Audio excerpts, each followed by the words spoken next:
Hello दोस्तों, स्वागत है एक बार फिर से आपका मेरे यूट्यूब चैनल परीक्षा दर्शिका में। दोस्तों, आदिकाल के जो महत्वपूर्ण प्रश्न थे उसे हम लोगों ने देख लिया पूरा वीडियो में, और भी जो महत्वपूर्ण प्रश्न हो गए मैं वीडियो के माध्यम से दे दिया करूँगी। और फ्रेंड्स, आज की इस वीडियो में हम लोग भक्ति काल के 30 प्रश्नों को देखेंगे। तो चलिए देखते हैं पहला प्रश्न क्या है।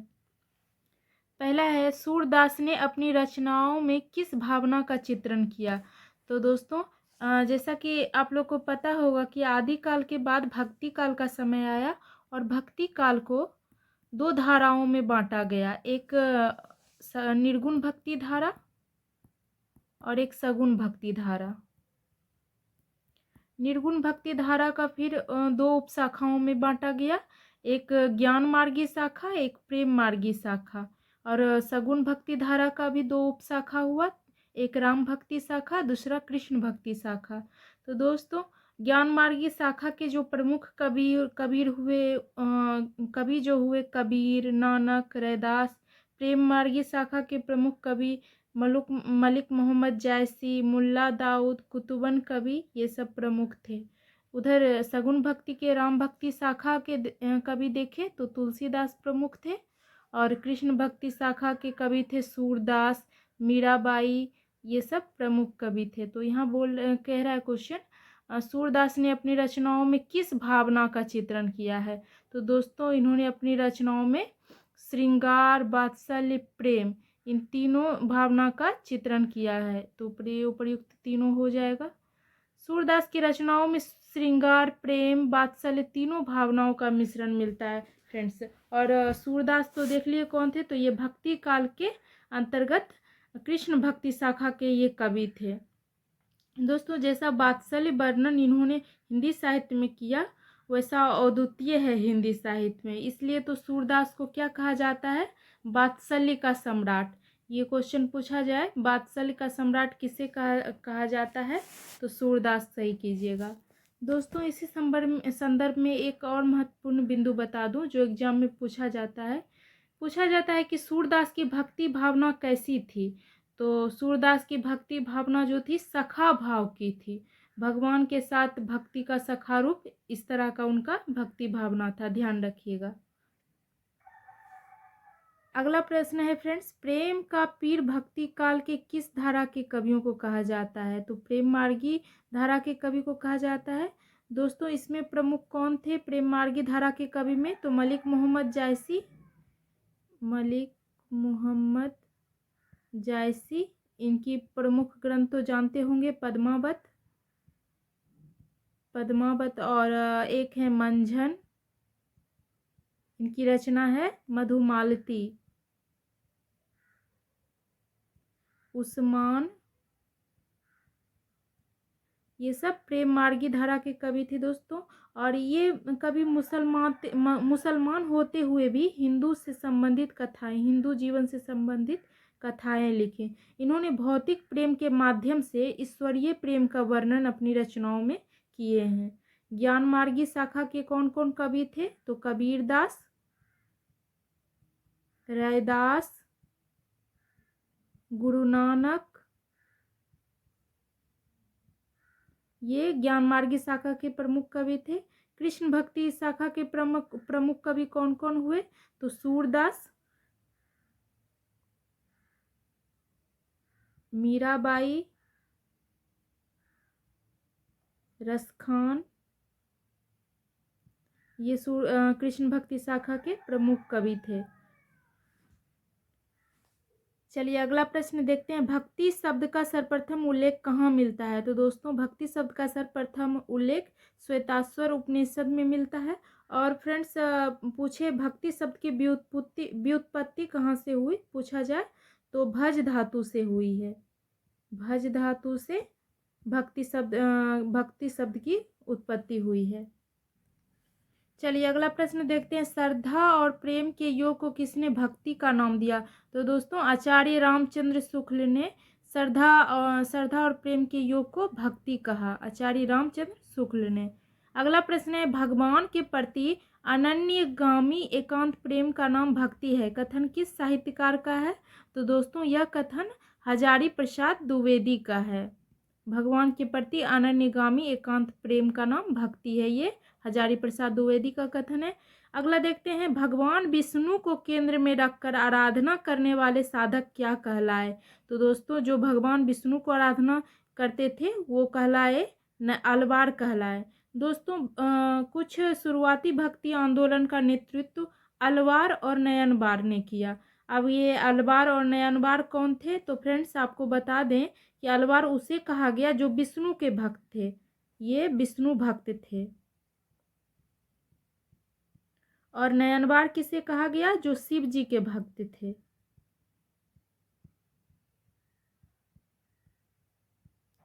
और दोनों फ्रेंड्स ये दोनों ही घुमक्कड़ साधु संत थे।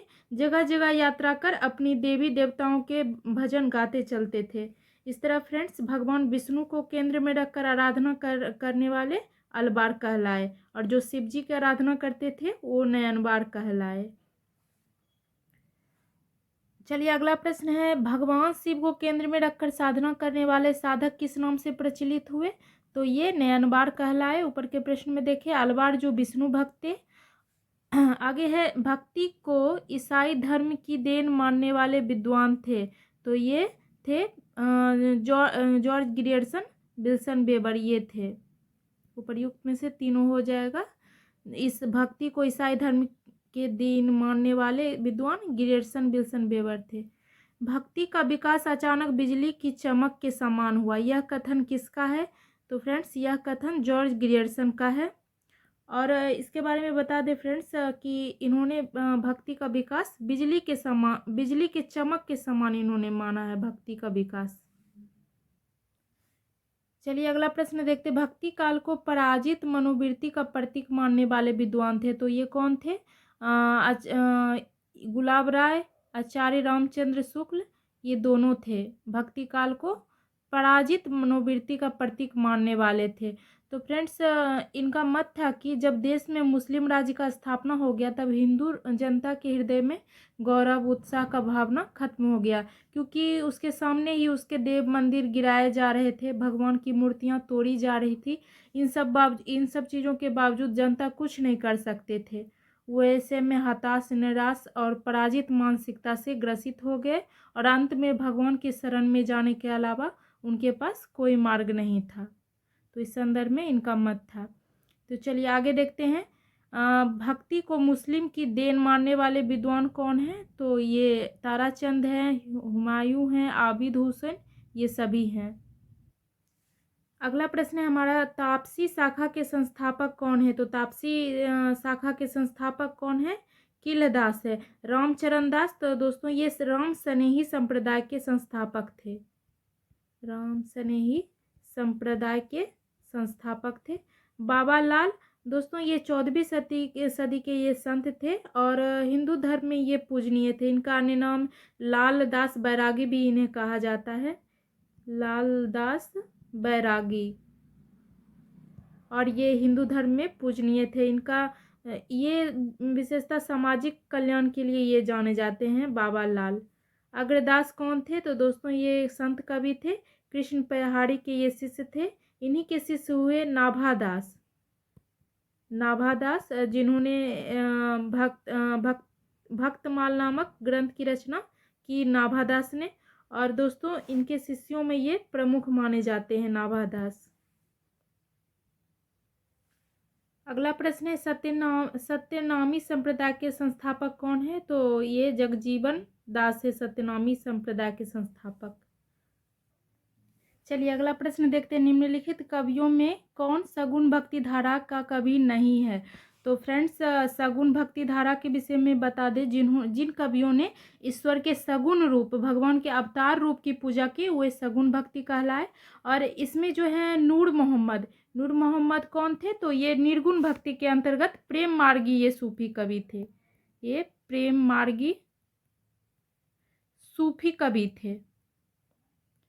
दोस्तों इनकी एक प्रमुख रचना है, उसका नाम है अनुराग बांसुरी। अनुराग बांसुरी इनकी प्रमुख रचना है। बाकी सूरदास, नंददास, छीत स्वामी, ये सब सगुण भक्ति धारा के अंतर्गत कृष्ण भक्ति शाखा के कवि हैं। चलिए अगला प्रश्न देखते हैं। समूचे भारतीय इतिहास में अपने ढंग का अकेला साहित्य है, इसी का नाम भक्ति साहित्य है। यह एक नई दुनिया है। यह कथन किसका है? तो दोस्तों यह कथन हजारी प्रसाद द्विवेदी का है। चलिए अगला प्रश्न देखते हैं क्या है। सन 927 आहा कथा आरंभ बैन कवि दहा पंक्ति किस रचना की है? तो दोस्तों ये पंक्ति पद्मावत की है। और पद्मावत किसकी रचना फ्रेंड्स? तो मलिक मोहम्मद जायसी की रचना है। मलिक मोहम्मद जायसी की रचना है ये। और दोस्तों मृगावती किसकी रचना है? तो ये कुतुबन की एक प्रेम काव्य है। कुतुबन इसके कवि हैं। और ये क्या है? मृगावती प्रेम काव्य है। सूरसागर, तो दोस्तों इसमें सूरदास के कीर्तन पदों का एक सुंदर संकलन है। तो इस सूरसागर के रचनाकार कौन है? सूरदास। रामचरितमानस के रचनाकार कौन है? तो जानते ही हैं आप लोग, तुलसीदास हैं इसके रचनाकार। रामचरितमानस जो ये भारतीय संस्कृति में एक विशेष स्थान है रामचरितमानस का दोस्तों। चलिए अगला प्रश्न देखते हैं क्या है। मैं जोर देकर कहना चाहता हूँ कि यदि इस्लाम ना भी आया होता तो साहित्य का 12 आना विकास वैसा ही होता जैसा कि आज है। पंक्ति किस रचनाकार की है? तो दोस्तों ये हजारी प्रसाद द्विवेदी की है। और दोस्तों बालकृष्ण भट्ट कौन थे? तो ये भारतेंदु युग के प्रमुख साहित्यकार थे, भारतेंदु युग के। और फ्रेंड्स इन्हें गद्य प्रधान कविता का जनक भी कहा जाता है, बालकृष्ण भट्ट को। सुमित्रा महादेवी वर्मा, सुमित्रा नंदन पंत ये छायावादी कवि हैं। और फ्रेंड्स महादेवी वर्मा को क्या कहा जाता है? तो इन्हें आधुनिक युग की मीरा कहा जाता है। आधुनिक युग की मीरा किसे कहा जाता है? महादेवी वर्मा को। सुमित्रा नंदन को पंत को क्या कहा जाता है फ्रेंड्स? तो इन्हें प्रकृति का सुकुमार कवि कहा जाता है। प्रकृति का सुकुमार कवि यदि पूछे किसे कहा जाता है तो सुमित्रा नंदन पंत को कहा जाता है।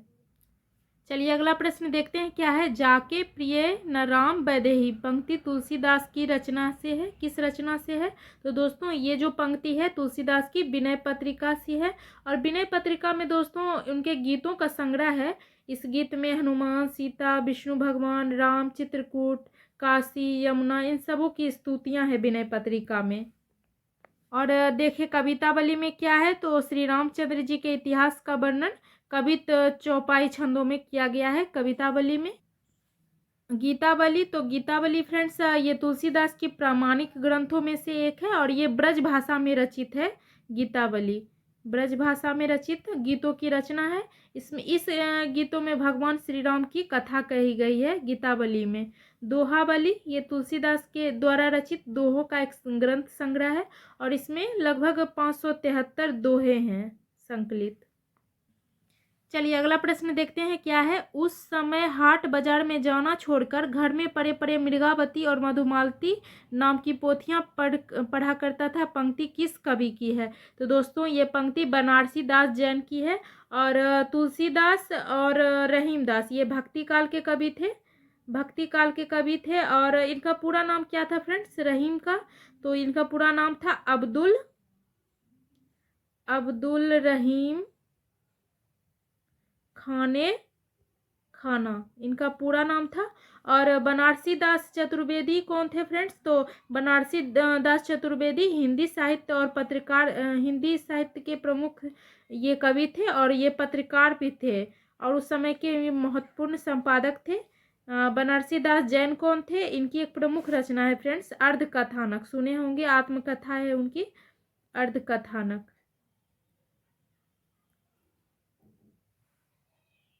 चलिए देखते हैं अगला प्रश्न क्या है। कबीरदास की भाषा, तो यहाँ कबीरदास की भाषा पूछ रहा है फ्रेंड्स। तो कबीरदास की भाषा सधुकरी थी। दोस्तों यह भाषा खड़ी बोली, हरियाणवी, ब्रज भाषा और भोजपुर पंजाबी ये सब के मिश्रण से बनी थी। और इसे पंचमेल खिचड़ी भी कहा जाता है फ्रेंड्स। पंचमेल खिचड़ी सधुकरी भाषा को कहा जाता है। और ब्रज भाषा फ्रेंड्स, तो ब्रज भाषा ये पश्चिमी हिंदी उपशाखा के अंतर्गत बोली जाने वाली बोली है। खड़ी बोली ये भी पश्चिमी हिंदी के अंतर्गत बोली जाने वाली बोली है। इसका एक अन्य नाम है कौड़वी। खड़ी बोली या कौड़वी। हरियाणवी ये भी पश्चिमी हिंदी के अंतर्गत बोली जाने वाली बोली है। इस तरह से अगला प्रश्न देखते हैं, कह रहा है किस भाषा को अवधी कारधान कहा गया। तो दोस्तों किसकी भाषा को अवधी कारधान कहा गया है। तो मलिक मोहम्मद जायसी की भाषा को अवधी का अर्धान कहा गया है। तुलसीदास की भाषा दोस्तों ये अवधी और ब्रज भाषा में कविता की ब्रज भाषा में ये रचना करते थे। और सूरदास तो इन्होंने ब्रज भाषा में मुख्यतः रचना की। ब्रज भाषा में रहीमदास तो दोस्तों इन्होंने भी अवधी और ब्रज भाषा में काव्य की रचना की। अगला प्रश्न देखिए, तो स्मार्त संप्रदाय के प्रवर्तक कौन है। तो ये कौन है, तो फ्रेंड्स ये शंकराचार्य हैं। रामानुजाचार्य फ्रेंड्स ये विशिष्टाद्वैत वेदांत के प्रवर्तक थे। ये विशिष्टाद्वैत वेदांत के प्रवर्तक थे। शंकराचार्य ये अद्वैत परंपरा के प्रवर्तक थे। अद्वैत परंपरा के ये प्रवर्तक थे। विष्णु स्वामी रुद्र संप्रदाय के प्रवर्तक थे। रुद्र संप्रदाय था इनका। माधवाचार्य तो फ्रेंड्स ये द्वैतवाद के प्रवर्तक थे ये माधवाचार्य। तो इस तरह से देख लिए स्मार्त संप्रदाय के प्रवर्तक कौन है, शंकराचार्य हैं। चलिए अगला प्रश्न देखते हैं, क्या सनक संप्रदाय की प्रवर्तक कौन है। तो फ्रेंड्स सनक संप्रदाय के प्रवर्तक हैं निम्बार्काचार्य। शंकराचार्य अभी ऊपर के प्रश्न में बताए कि ये अद्वैत परंपरा के प्रवर्तक हैं। ये अद्वैत परंपरा है इनका। रामानंद दोस्तों श्री संप्रदाय के ये प्रवर्तक थे। श्री संप्रदाय के प्रवर्तक थे। रामानुजाचार्य ये विशिष्टाद्वैत वेदांत के प्रवर्तक थे। ये विशिष्टाद्वैत वेदांत के ये प्रवर्तक थे।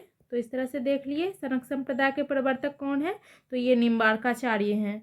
चलिए अगला प्रश्न क्या है, मनोवैज्ञानिक तथ्य के अनुसार हार की मनोवृत्ति में दो बातें संभव है, या तो अपनी आध्यात्मिक श्रेष्ठता दिखाना या भोग विलास में पड़कर हार को भूल जाना। ये पंक्ति किसकी है फ्रेंड्स, तो ये पंक्ति गुलाब राय की है। दोस्तों गुलाब राय कौन थे, तो ये आधुनिक युग के लेखकों में इनका विशेष स्थान है गुलाब राय का। और नंबर सी कौन थे दोस्तों, तो ये हिंदी के मूर्धन्य आलोचक थे और संपादक भी थे। रामविलास शर्मा ये आलोचक थे, भाषा शास्त्री थे। साहित्य क्षेत्र में इनका भी बहुत प्रसिद्धि इन्हें मिला है। डॉक्टर नगेंद्र ये प्रमुख आधुनिक आलोचकों में से थे। चलिए अगला प्रश्न देखते हैं, नामदेव के गुरु का क्या नाम था। तो फ्रेंड्स नामदेव के गुरु का नाम था विसोबा खेचर। दोस्तों ये प्रसिद्ध संत थे, महाराष्ट्र के प्रसिद्ध संत थे। इनके समय में नाथ पंथों का प्रचार हुआ महाराष्ट्र में। और दोस्तों गुरु ग्रंथ और कबीर के भजनों में इनका नाम उल्लेख होता है, नामदेव के गुरु का विसोबा खेचर। चलिए अगला प्रश्न क्या है, मराठी भाषा में अभंगों की रचना किसने की। तो दोस्तों मराठी भाषा में अभंगों की रचना किसने की, नामदेव ने। दोस्तों महाराष्ट्र के वारकरी संप्रदाय के संतों ने समाज में अलख जगाने का जो छंद क्षेत्रीय भाषा में गाए उसे अभंग के नाम से जाना जाता है। और ये एक प्रकार के हिंदी छंद के तरह ही था अभंग। अगला प्रश्न क्या है, मृगावती किसकी रचना है। तो फ्रेंड्स मृगावती कुतुबन की रचना है। कबीरदास इनका प्रमुख ग्रंथ क्या है, बीजक।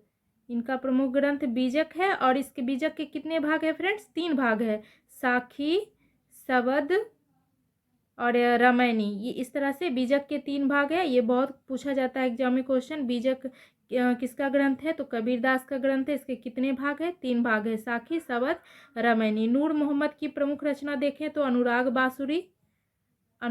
बांसुरी इनकी प्रमुख रचना है।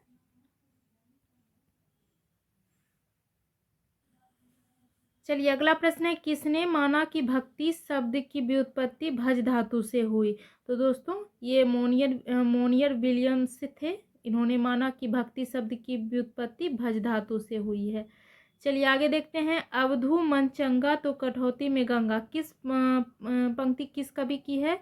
तो दोस्तों ये पंक्ति गोरखनाथ की है। और गोरखनाथ कौन थे, तो ये नाथ संप्रदाय के प्रवर्तक थे। नाथ संप्रदाय के प्रवर्तक कौन है, गोरखनाथ है। चलिए अगला प्रश्न है, मन मोर चंगा तो कठौती में गंगा पंक्ति किसकी है। तो फ्रेंड्स ये पंक्ति रैदास की है। और इस कहावत का अर्थ है फ्रेंड्स कि अगर व्यक्ति का मन शुद्ध है, किसी काम को करने में उसकी नीयत अच्छी है, तो उसका हर कार्य गंगा के समान पवित्र है। गोरखनाथ कौन थे? तो अभी बताए, ये गोरखनाथ नाथ संप्रदाय के प्रवर्तक थे, गोरखनाथ। और धर्मदास फ्रेंड्स, तो ये कबीर के शिष्य थे। कबीरदास तो जानते ही हैं, कबीरदास और रैदास, ये निर्गुण संत कवि थे, निर्गुण संत कवि थे ये।